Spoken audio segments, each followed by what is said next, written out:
最初は誰かの声かなと思ったんですが、何回聞いても誰の声か分かりません。再生をします。こちらです。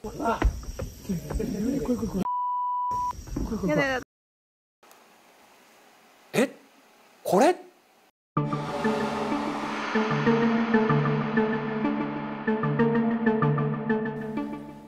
どうも、島田秀平です。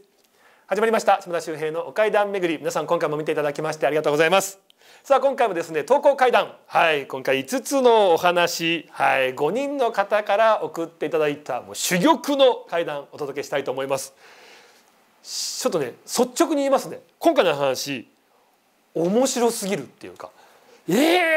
というお話がねありますんで、ちょっと楽しみにね最後までゆっくり聞いていただきたいと思います。今回5人の方ね紹介させていただきますが、ぜひ概要欄にありますメールアドレスの方に、ステッカー係というタイトルで連絡先送ってください。番組特製2枚組のステッカーをプレゼントさせていただきます。そして引き続き皆さんよかったらですね、不思議体験送っていただきたいと思います。同じメールアドレスです。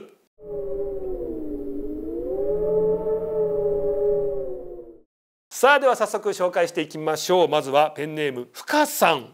から送っていただきました。ちょっとこれ問題作なんですよ。島田秀平様、いつも YouTube 楽しく拝見しています。ありがとうございます。先日シンガポールに行った時に不思議で怖い動画が撮れたので送らせていただきます。この後皆さんにその動画ご覧いただきますからね。まずはちょっとね説明聞いてください。シンガポールにあるナイトサファリという場所に自分と妻と友人の男性2人と遊びに行きました。自分、奥さんでお友達2人だ、計4人ですかね。夜のサファリパークを歩いて楽しんでいると巨大なコウモリがいるという部屋を発見しました。植物園のように実際に巨大なコウモリが普通に飛んでいる部屋を歩いて進んでいくんですが、これがなかなかと怖くて、入り口にも餌をあげないことやフラッシュを焚かないようになどという注意書きが書いてありました。途中コウモリが飛んできたりして怖いと思い動画を回していた時です。狭い通路を、友人 A、友人 B、自分、奥さんの順番で歩いていたんですが、一番先頭の友人 A 一人でどんどん前に進んでいき、結構前の方に行ってしまいました。そんな中、友人の B、2番目ですね、友人の B が悪ふざけで、そんな大きな声ではないんですが手を広げ急にわーっとコウモリを軽く威嚇していました。それが 2,3 回続いた後に誰の声かもわからない男性なような声で「やめろ!」という叫び声が入っているんです。最初は誰かの声かなと思ったんですが、何回聞いても誰の声か分かりません。 A はだいぶ前に行っていて一言も話していなかった。 B はわーというね、ちょっとコウモリさんたちを脅かしているという感じ、ほぼ同じ声で入ってる。私の声は少し離れたところで怖い怖いと小さな声で入っている。妻、女性なので、男性のやめろという声では該当しないと。ボリューム的にも距離感的にも妻しか考えられないんですが、どう考えても女性の声ではなく男性の声。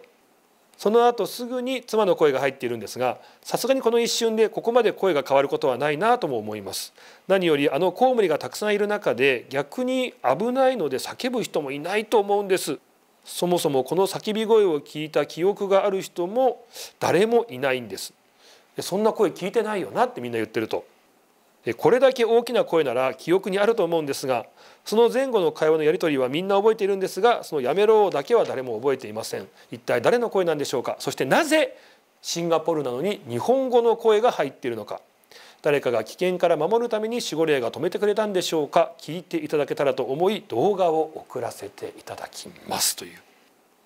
もうね耳すますとかじゃないです。もう本当普通に大きな声で入ってる。だからこれ霊的なものなのって言われないと、いやいやもうここにいる誰かの声でしょって思うんですけどもね、とにかくじゃあ一回皆さんご覧いただきたいと思います。じゃあちょっと僕も一緒に見ますね。その動画短いんでちょっと皆さんも一緒にね見ていただきたいと思います。再生をします。こちらです。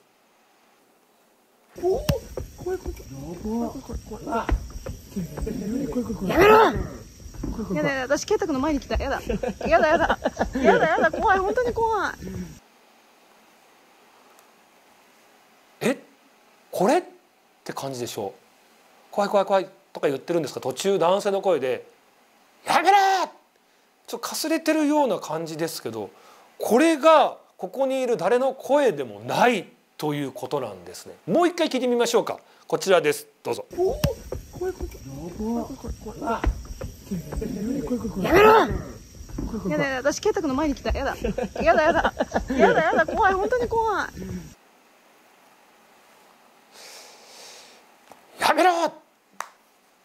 完全に入ってますよね。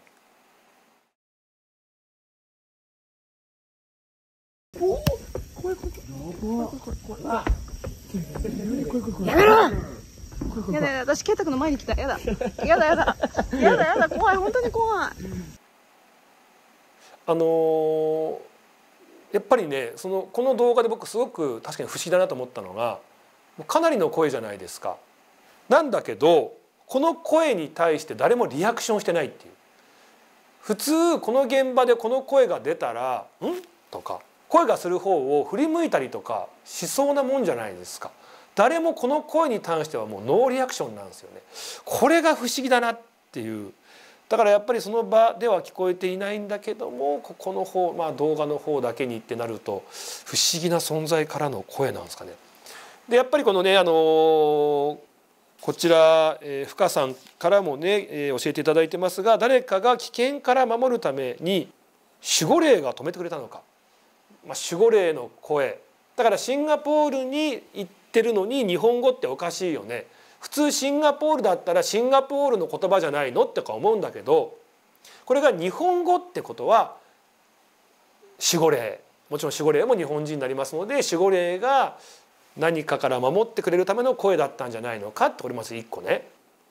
もう一個がね、コウモリをちょっとね、よくないんですが驚かそうとしていた。だからそのコウモリに対してそんなことするなよ、それ以上やったら危ないぞっていうことで守護霊が言ってるやめろっていうのと、コウモリ側からのコウモリ側がやめろって言ってる思いみたいな念みたいなものが声として入ったのかな。だとしたらシンガポールの言葉だよね、コウモリってシンガポールにねいるコウモリなんでとか思うんだけど、ただ思いやメッセージなんでその人に伝わる日本語に変換されてきたのかなとかって、どっちでしょうね。そんなことするな危ないぞっていうこちらの声なのか、コウモリ側からの声なのか、でもやっぱりちょっと危険が迫っていて、本当にねこれ以上やってはいけないよという、警告なんですかね。あまりにもはっきり入ってます。皆さんどのように聞こえたでしょうか。さあ続いてはですね、こちらペンネーム餃子4人前さんです。ありがとうございます。これもすごいんだよな。ちょっとねご自身が体験された臨死体験、非常に危なかったお話なんですが、皆さんも聞いてください。今回は若い頃に体験した臨死体験の話を紹介します。ありがとうございます。20代半ばのバブル期に会社の青年部の忘年会に参加していました。1軒目は地元の居酒屋、そして2次会は地元のバーを貸し切りにして大騒ぎして飲んでいました。盛り上がってたんですね、バーで。そして飲みコールが始まり、私は少し高い台の上に立ち、バーボンボトルをラッパ飲みし続け2本目に突入。結構ちょっと危ない飲み方されたんですね。で一気にボトルを空にしました。すると記憶がなくなり、台から落ちガラスのテーブルに頭から落ちて気絶をしたらしいんです。かっこ同僚の話。もう記憶がここからないわけですね。いや本当危ないですよね。すると幽体離脱をしたのか、私はバーの天井に張り付いていて床に倒れている自分を見下ろしていました。上から倒れてる自分を見てる。私はその光景を見ても不思議に感じず、あれ泡吹いてんじゃんとしか感じません。そして救急車が来たんですが、ビルの3階で外階段しかなく担架で下ろすことはできない。仕方なく鉄の階段を引きずり下ろすように下に下ろしてもらっていました。私はその階段の上からその自分が運ばれている姿を見下ろしていました。そして救急車に乗り走り出すと、私の体は空に浮き上がり、ビルの上の高さから救急車を追跡しています。そして救急病院に運ばれ、処置室に寝かされました。その時はすでに急性アルコール中毒になり、心肺停止、助からないかもと先生は思っていたらしいんです。私はそこでも天井に張り付き、自分を見下ろしていました。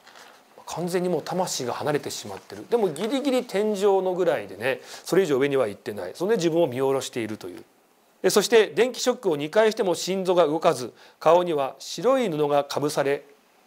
残念ですと言われたんです。しかし青年部の部長さんがもう一度電気ショックの処置を頼んだそうなんです。ただ先生は心臓が破裂するかもしれないと言って断ったそうです。心停止して8分なのでこれが最後ですよと、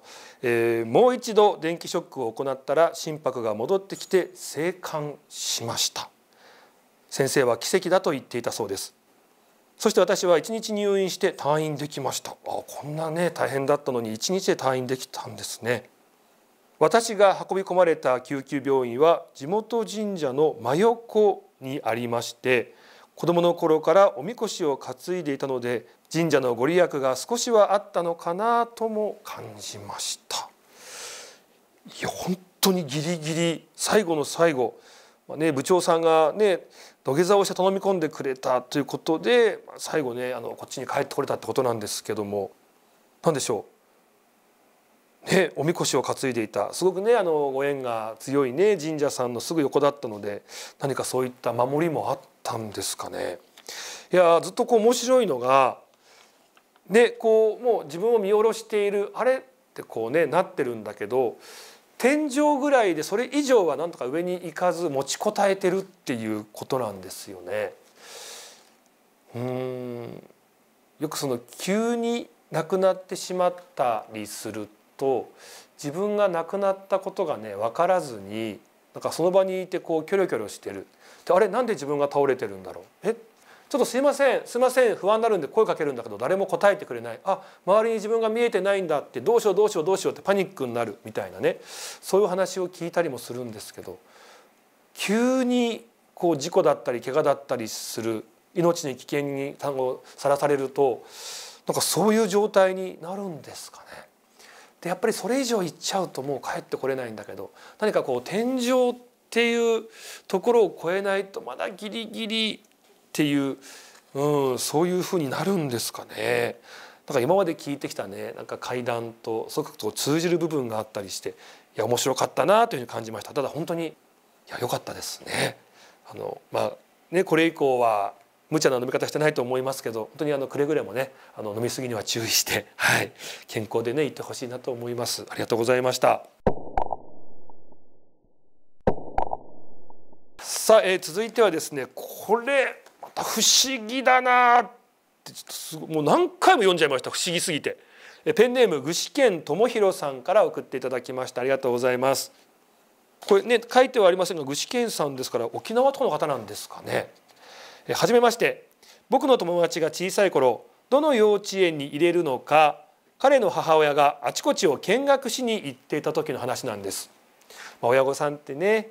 いろんなね候補がある中で足運んで説明会とかね、学校見学とかしてねどこがいいだろうかって頑張ってね選びますよね。気持ちわかります。こ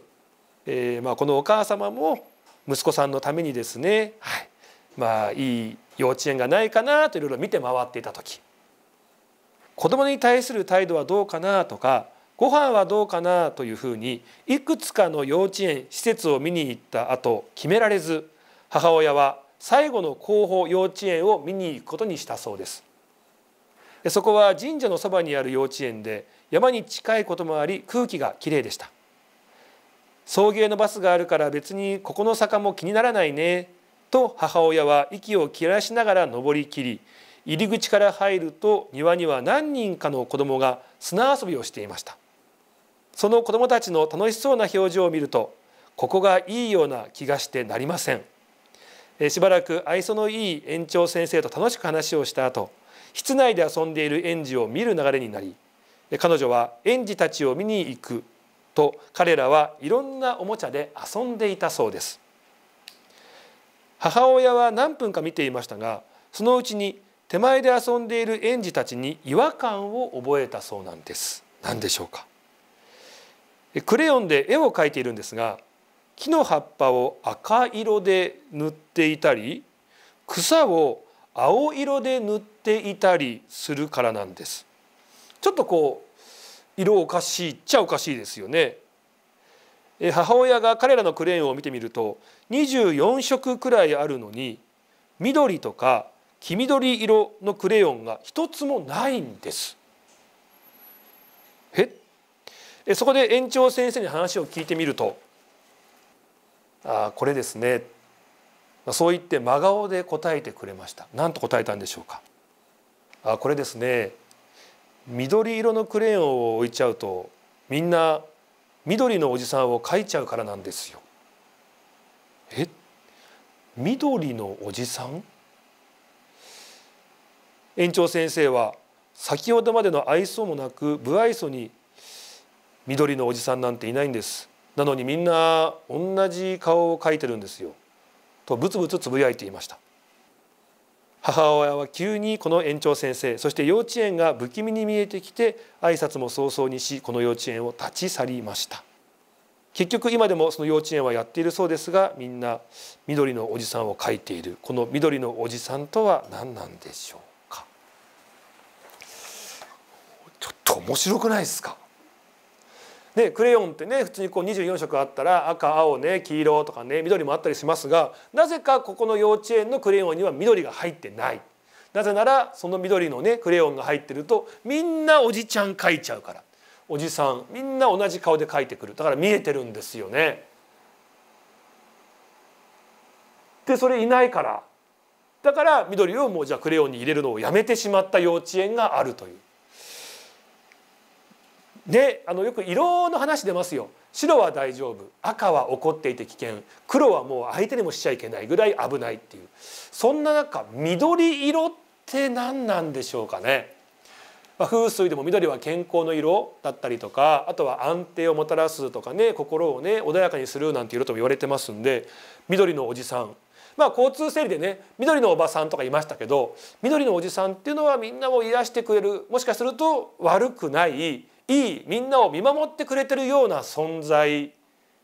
だから、この幼稚園の皆さんはみんなニコニコしててね、子供らしいいい子たちが多いのかな、守り神のようなおじさんなのかなって思ったりもするんです。ただその一方で園長先生の態度が気になりますよね。すごく愛想が良かったのに、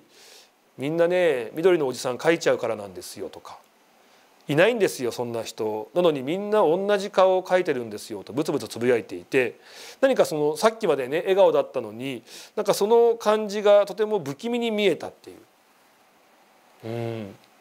もしかすると緑のおじさんっていうものに心当たりがあるとかね、以前の園長先生とかだけど何かあまり言いたくない過去があるので、そういう態度になっているのか、何なんでしょうね。でもなんか悪い存在ではなければいいかななんて思うんですけども、以前ねこの YouTube チャンネルの登録者の方がねたくさん増えるきっかけにもなったカジサックさんとのコラボで、カジサックさんのそれこそ息子さんだったな、幼稚園で謎のね名前のお子さんがいると、みんなね親たちは知らないんだけど謎のお子さんとかがいて、そのお子さんっていうのがちょっとこう元気ない子がいたりすると励ましてくれるとか、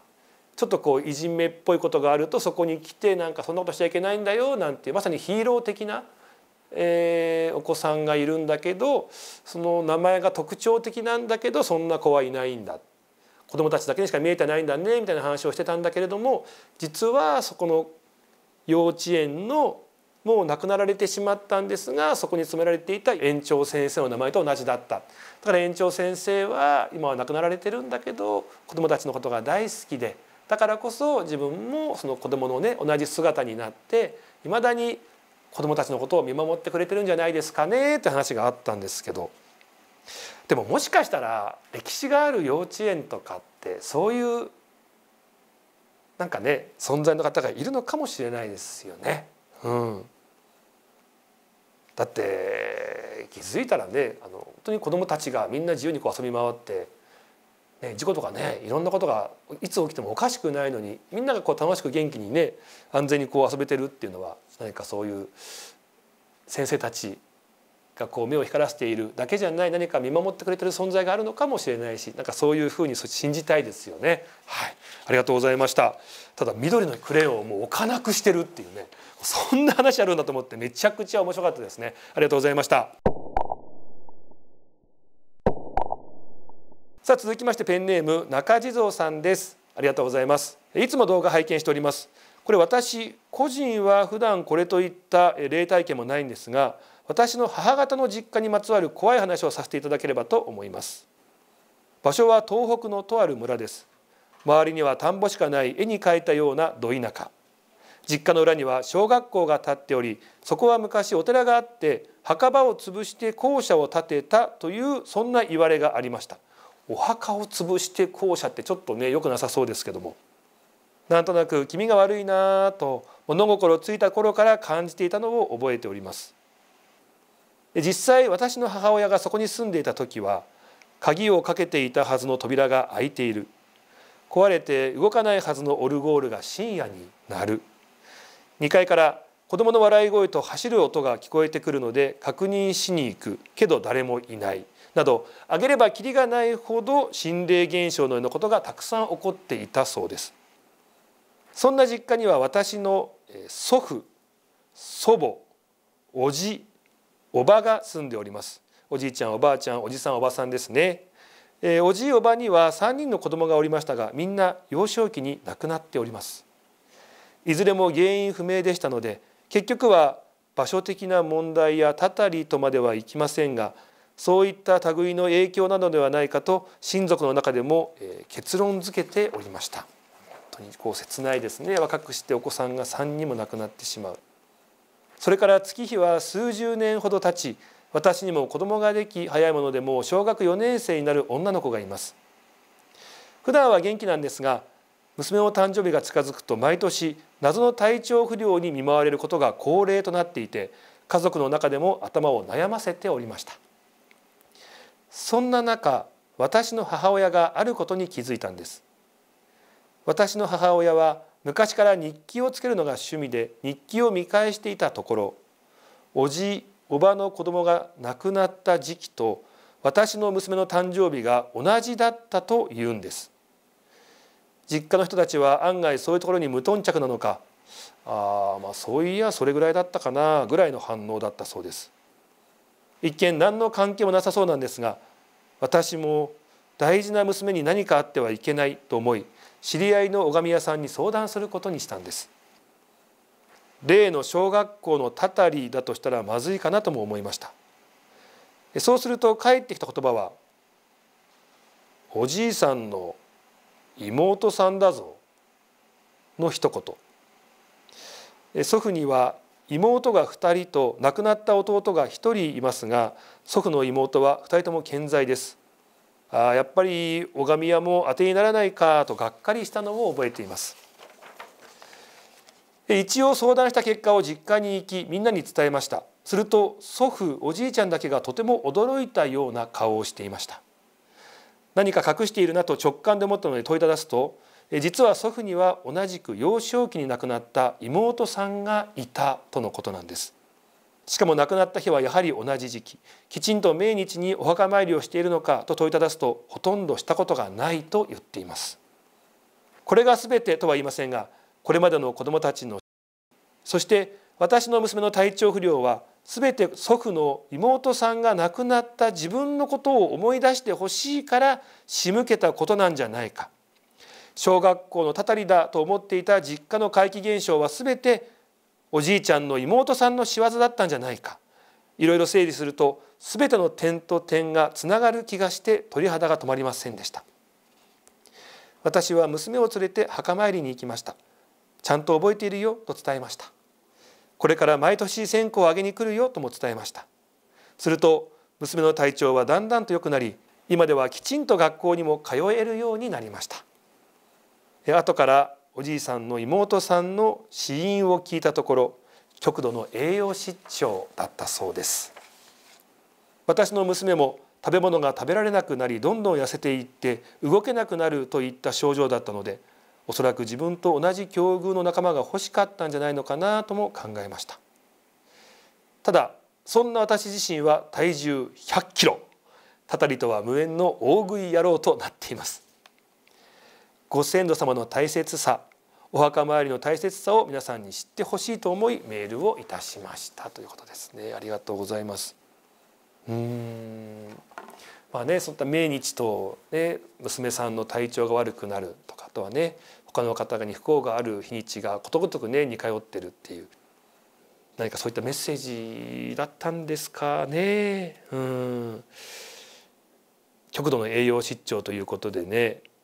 で娘さんはどんどん痩せていってしまったっていうことなんですけど、ただこれ送ってくださったねお父様ですよね。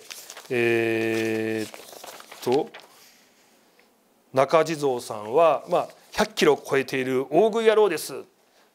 たたりとは無縁ですとは言ってますけど、なんかむしろなんかその大食い野郎さんの体を通してたくさん食べられなかった思い、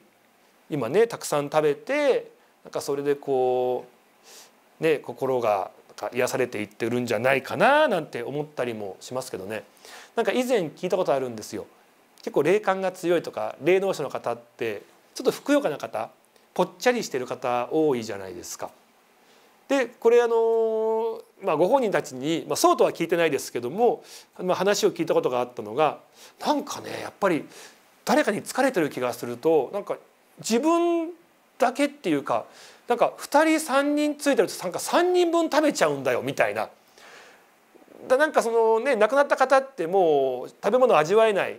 だけどなんかそのご縁がある方が食べてるものを食べてることを通じて自分も食べた気になれるみたいなことを聞いたことあるんですけど、だからもしかしたらもうたたりとは無縁の大食い野郎ですとおっしゃってますけど、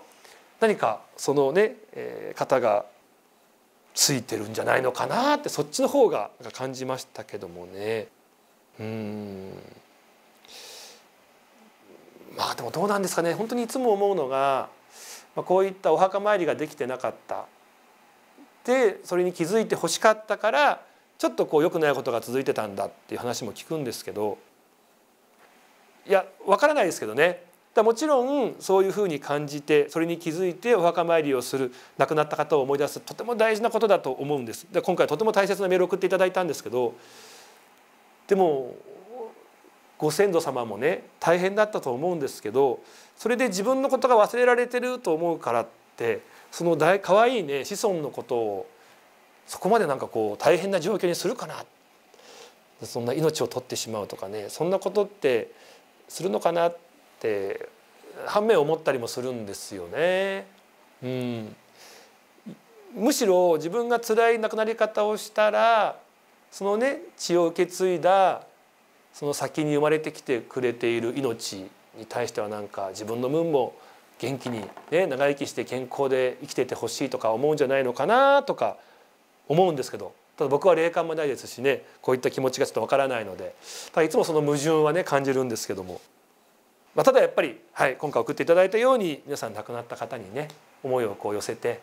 手を合わせてお線香をあげに行く、お墓参りに行く、これはもう絶対にね大切だと思うので、今日のねメールを読んで何か思うことがあった方、それきっとねタイミングですのでお墓参りに行くきっかけにしてほしいなと思います。さあ最後いきましょう。最後ペンネームけんちゃんです。いつも楽しく見ています。この話は私が12歳の頃のお話、よかったら聞いてくださいということで送っていただきました。ありがとうございます。今から30年前の話、現在40歳ぐらいなんですね。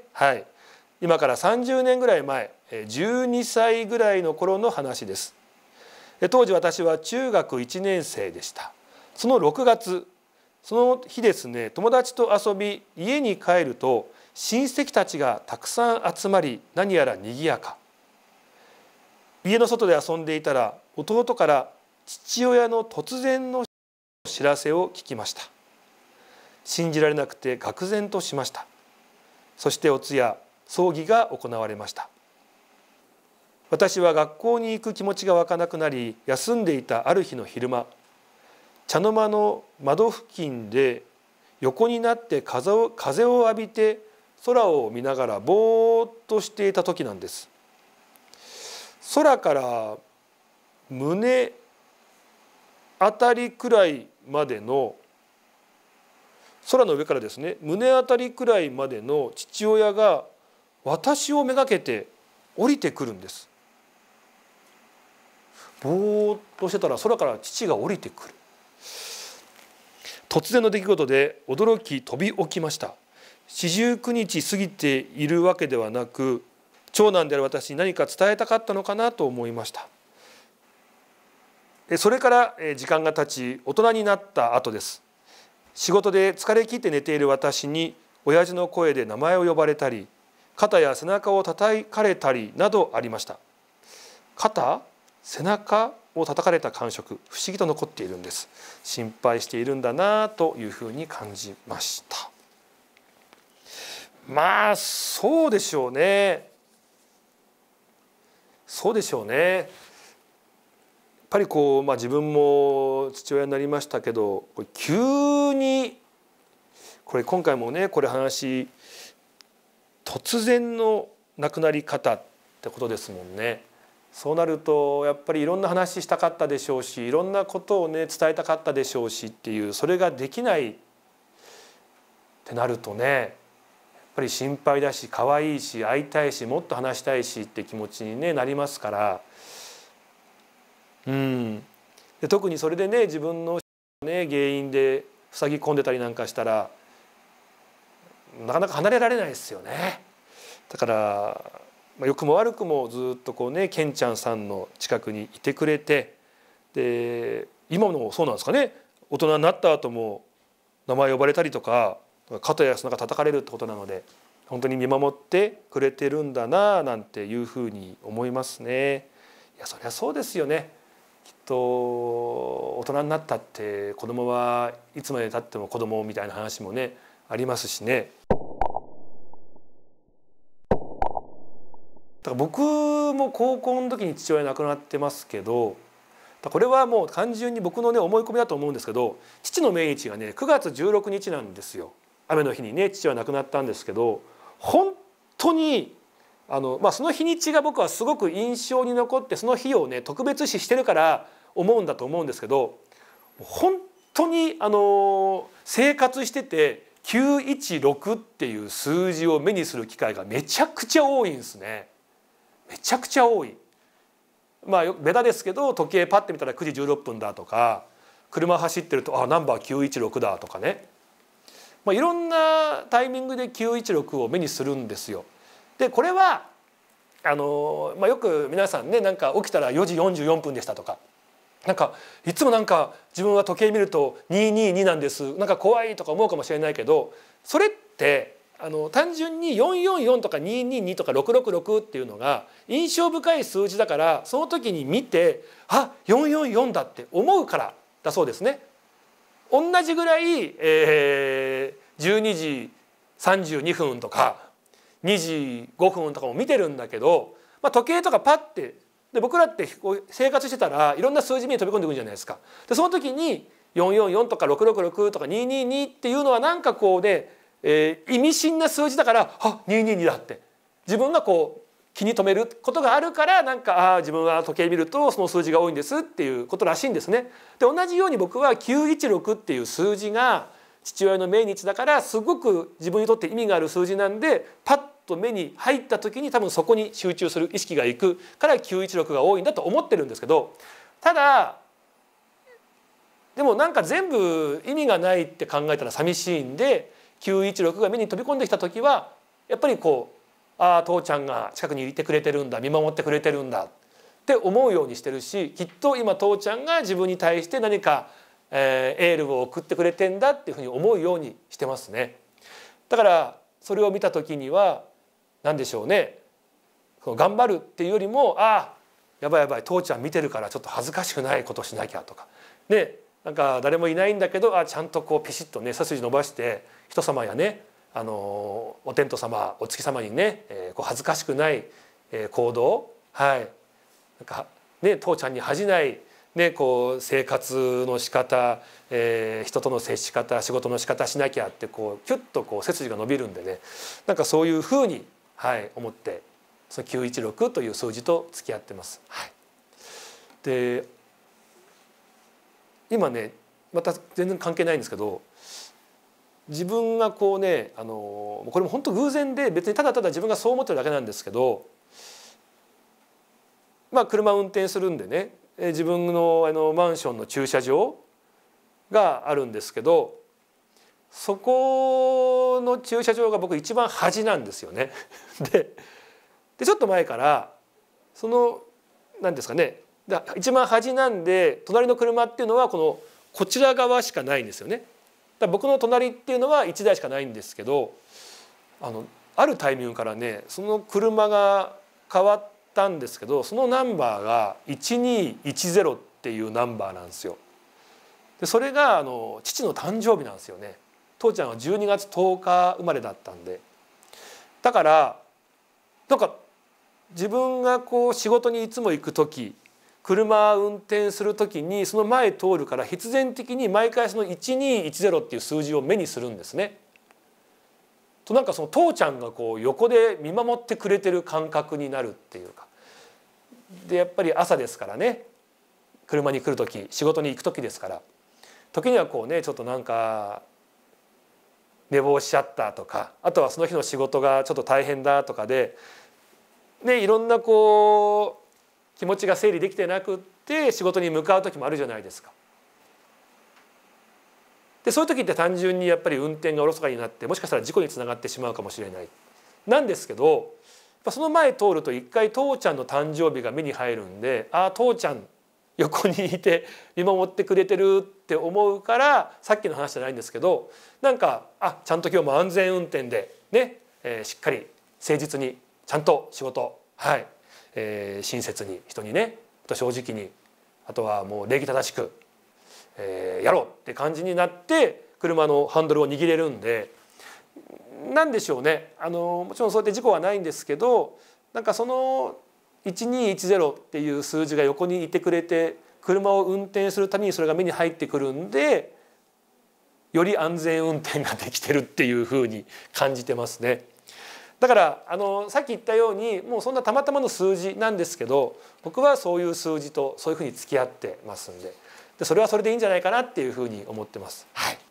いやでもねケンちゃんさん、お父様これ絶対こう見てくれてますからね本当になんかすごく